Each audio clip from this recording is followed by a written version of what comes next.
इस्लामाबाद का इलाका है सिहाला। वहाँ एक बड़ी होलनाक जो है वो वारदात हुई। रात को जब 12 बजे का जब वो बच्चे सो जाते हैं और 12 बजे के बाद का वक्त स्टार्ट होता है तो इनकी आपस में किसी बात पे जो है वो लड़ाई झगड़ा जो कि और जैसे ही वो उठते हैं तो वो ये देखते हैं कि जो उनका वालिद है वो उनकी माँ का छुरी से गर्दन जो है वो काट देता है और उसको कत्ल कर देता है।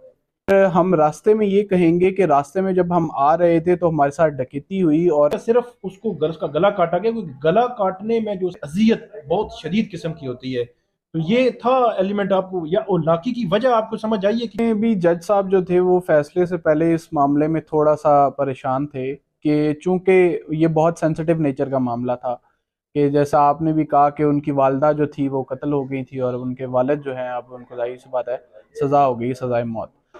बिस्मिल्लाहिर्रहमानिर्रहीम। अस्सलाम वालेकुम नाजरीन, मैं हूँ साकिब बशीर। आज हमारे साथ मौजूद हैं राना हसन अब्बास, पब्लिक प्रोसिक्यूटर हैं और इस्लामाबाद के बड़े हाई प्रोफाइल केसेस में ये पेश हो रहे हैं। इससे कबल भी हम दो तीन इंटरव्यूज़ इनसे कर चुके हैं। इसी किस्म के जो हाई प्रोफाइल केसेस थे, नूर मुकद्दम का केस उसमें थे, उसके बाद उस्मान मिर्ज़ा का केस था।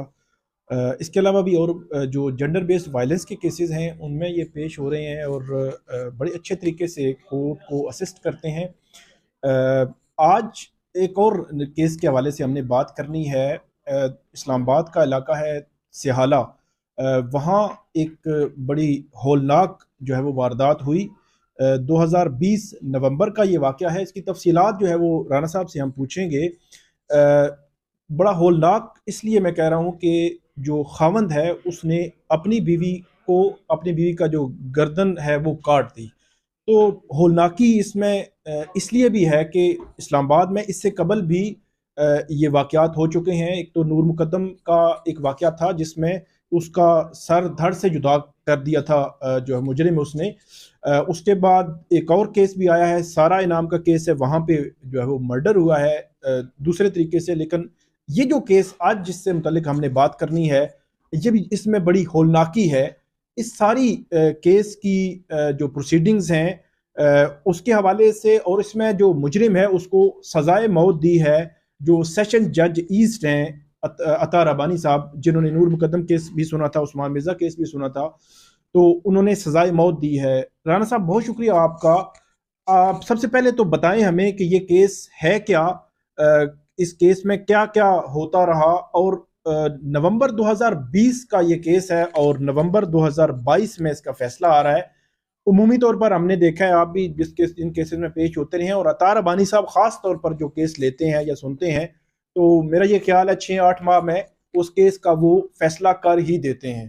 तो इस केस में जो है वो इल्तवा की वजह क्या थी, ये भी सबसे पहले तो ये बताएं कि केस की हिस्ट्री क्या है, केस था क्या बुनियादी तौर। पहले तो मैं आपका शुक्रिया अदा करता हूँ कि आप हर ख़ास और आम केसेस में जो है वो उनको आवाज़ उठाते हैं उनकी, कि सिर्फ ये नहीं जो हाई प्रोफाइल केसेस हैं बल्कि आम केस जिस तरह का ये केस है तो उसके बारे में, ताकि लोग जो है इससे सबक हासिल कर सकें। अब इसमें केस में हुआ ऐसे कि ये नवंबर 2020 का जैसे आपने बताया कि वाक़या है, तो उसके अंदर इनकी जो ये जो अक्यूज़्ड है वो हस्बैंड है और उसकी जो बीवी है मकतूला है वो उसका कत्ल हुआ है। तो इसके अंदर वो जो है गरीब लोग हैं और वो एक घर के अंदर एक कमरे के अंदर रहते हैं। तो ये नवंबर जो है 2020 में एक रात को इनकी आपस में लड़ाई होती है और उसी दौरान जो है वो 3 बच्चे, जिसमें उनके 2 जो हैं वो अपने सगे बेटे और एक जो है उनका भतीजा, वो उस कमरे में मौजूद हैं। अब रात को जब 12 बजे का जब वो बच्चे सो जाते हैं और 12 बजे के बाद का वक्त स्टार्ट होता है तो इनकी आपस में किसी बात पे जो है वो लड़ाई झगड़ा जो कि पहले से भी चल रहा होता है, लेकिन उस रात जो है वो थोड़ा ज़्यादा जो है वो इंटेंस हो जाता है।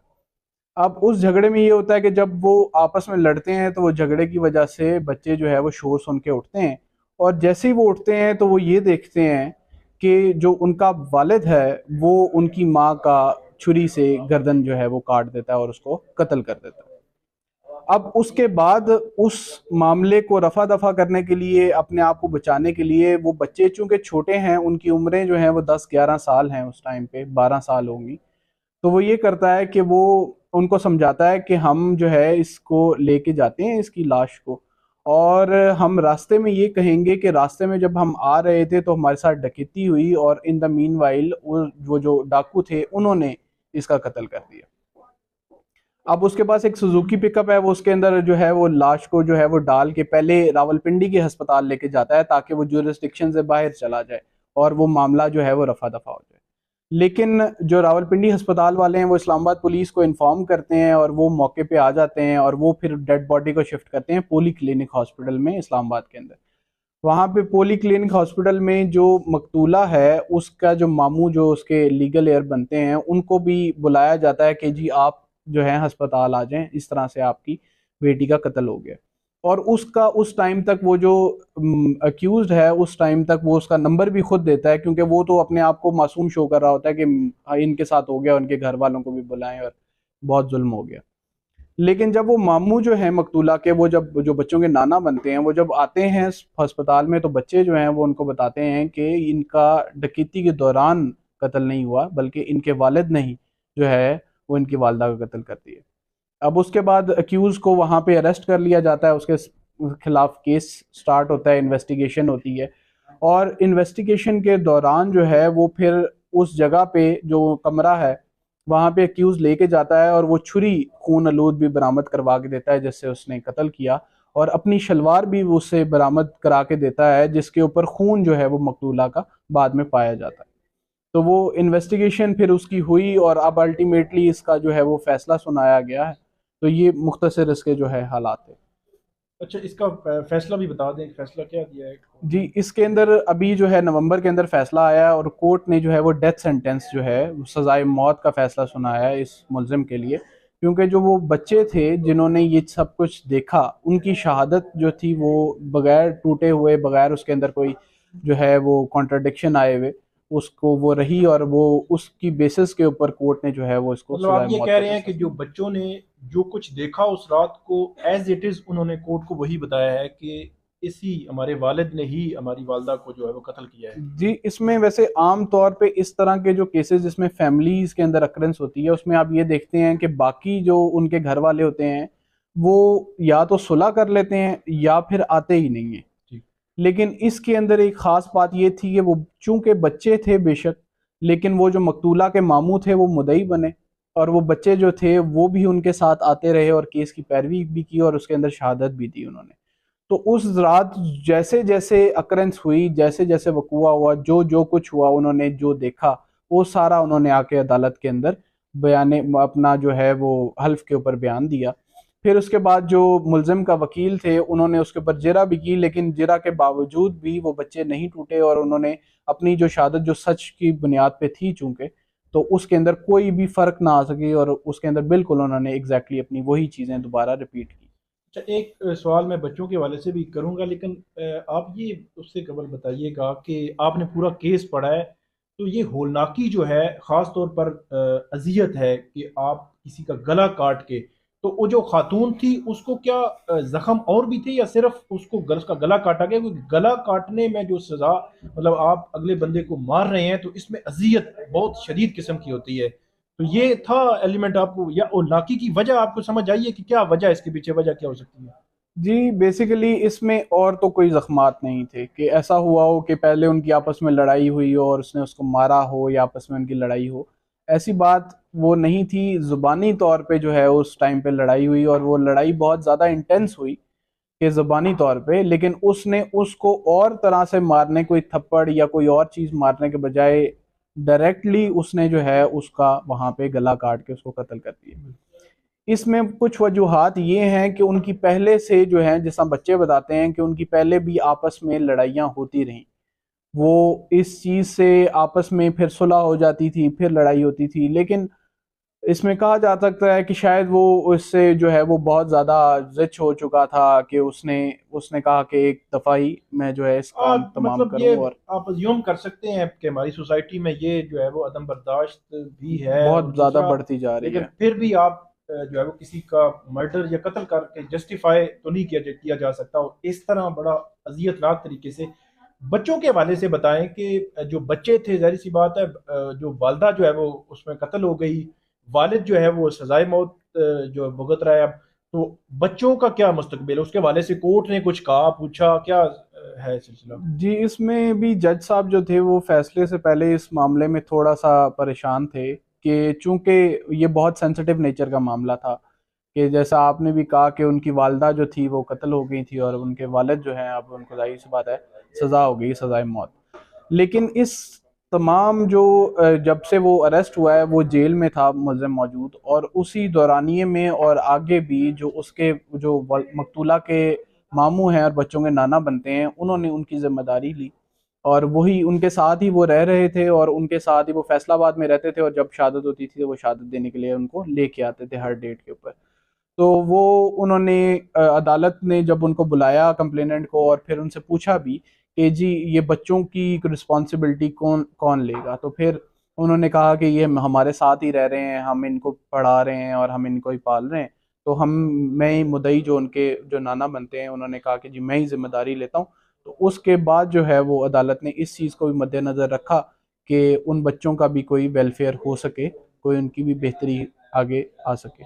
अच्छा, जो मुजरिम है जिसको सजाए मौत हो चुकी है, क्या उसके पीछे भी किसी ने पैरवी की है केस की, या क्या प्रोसीजर रहा है उसका? उसकी कोई रिलेटिव, कोई बंदा को आया है पीछे केस पैरवी करने के चूंकि लिए? ये इतना ऑलरेडी हौलनाक किस्म का उसने एक काम किया था, तो उसके घर वाले जो थे वो कोई भी उसके पीछे नहीं आता था।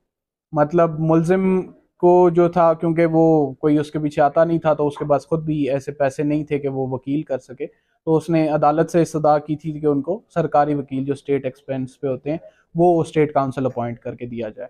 तो उस इस्तदा पे कोर्ट ने उनको एक एडवोकेट सुप्रीम कोर्ट को जो है वो अपॉइंट करके दिया उनके काउंसिल के तौर पे, और उन्होंने ही पूरा केस जो है वो मुकम्मल पैरवी करते हुए कंडक्ट किया उसका। और लेकिन चूंकि केस के अंदर जो शहादत थी, जो सबूत थे वो इतने थे कि जिसकी बेसिस पे सज़ा ही बनती थी, इस वजह से सज़ा हुई उसको। आखिरी सवाल ये है कि जो मुजरिम है उसको, अब वो आता रहा कोर्ट में, आप भी कोर्ट में होते थे, और कोर्ट के दौरान या कोर्ट के सामने उसने किसी लम्हे इसका एहसास किया हो कि ये मेरे से गलत काम हो गया है, या कोर्ट से कहा हो कि मुझे माफ़ कर दें, या उसके जो मामू आते थे उनको कहा हो माफ़ कर दें, या बच्चों से बात की हो, कोई ऐसी चीज़ मुजरिम की जानिब से हुई है? नहीं, इस तरह से कोई वाकया सामने नहीं आया, क्योंकि अमूमी तौर पे यही होता है कि मतलब मुल्ज़मान के जहन में ये होता है कि अगर वो चीज़ ये मान लेंगे या इस चीज़ का इजहार करेंगे अदालत के सामने, तो अदालत उसको कन्फेशन जो है वो इकबाल जुर्म तस्वर करते हुए उनको सज़ा देती। तो मुल्ज़मान जो अमूमी तौर पे हैं वो इसका इनकार ही करते हैं, और वो आखिरी दम तक इनकार करते हैं, क्योंकि उनको ये हमारे जस्टिस सिस्टम के अंदर ये समझते हैं वो कि जी इसके अंदर हर बंदा जो है चूंकि बरी हो जाता है, तो अगर मैं मान लूंगा तो शायद मुझे सज़ा हो जाए, और अगर मैं ना मानूंगा तो केस वीक होगा और मुझे जो है वो बरी कर दिया जाएगा।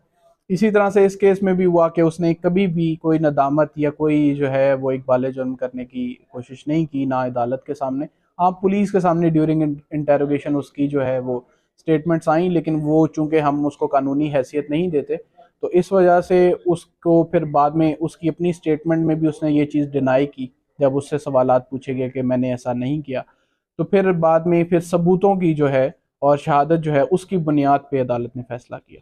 बहुत शुक्रिया राना हसन अब्बास साहब। नाजरीन, ये एक अपनी नोयत का मुख्तलिफ केस में इसलिए कहूँगा कि हमारे माशरे में अदम बर्दाश्त का लेवल जो है वो आप देख लें कि किन हदों को जो है वो छू रहा है, कि अगर किसी बंदे को आप मारते भी हैं तो सबसे अजियतनाक जो है वो मेरी नज़र में यही है कि आप उसका गला जो है वो काट रहे हैं।